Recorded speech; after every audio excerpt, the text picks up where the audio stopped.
target panic that you Correct. mentioned earlier. Yep. And it, I think, is an incredible tool. Sure. I found it very, very helpful. What is blank bail practice? So blank bail is, so the bail, the target bail, is blank. There's no target face on it, nothing to aim at, not even a spot, a shadow, a hole, or whatever. You can do small amounts of aiming per se, but it is not for the sake of precision. It's not trying to hit the 10 ring or anything like that. What it does is it removes the aiming requirement or the aiming distraction from the process. And when you were at the high level using blank bail practice, how far away from the target are you standing? Generally speaking, for blank bail, I would be 8 feet or so from the target. So you're never going to miss. And so you're just simply going through repetition. It's like a palate cleanser almost. So you go through your motions, you go through your shot process, but you're not aiming at anything. So you can confidently move through the movements without being careful or over analytical or get yourself in a bind that can happen when you're aiming at a target.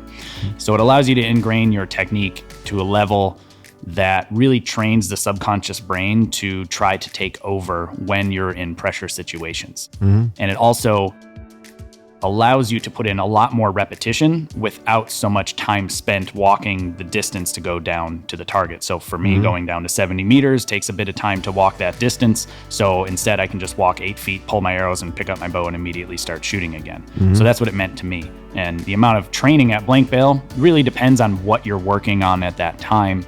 But generally speaking, more is better. Yeah. Because it really allows you to focus on the process and ingrain your steps. You know, you talked about the level of detail with just the hook alone. To be able to ingrain that to be automated to where you grab the string and you don't even have to think about it, you have to put in the reps. Yeah. And so if you're putting in the reps and you're distracted by aiming, it can take away your focus on that grip, on that hook, whatever it may be. Exactly. So I could use it for warming up in the beginning of a session, instead of the beginning of the first session. And then towards the end, I'd be like, okay, look, I got, as anyone competitive is likely to do, overly fixated on the scoring and the aiming, The performance. the performance. Yep. Let me end on a good rep. And so ending the training practices with blank bail just allowed me to settle the snow globe a bit, focus on the biomechanics, particularly something, I mean, at least I took this approach in the training session. If I notice, oh, you know what? I am collapsing a little bit, meaning losing back tension in the following way, right? A, B, or C is happening, or maybe I'm not pulling my bow hand pinky back enough and therefore I'm landing right or whatever. I'm just going to focus on that. For my blank bail. That's going to be my most important cue.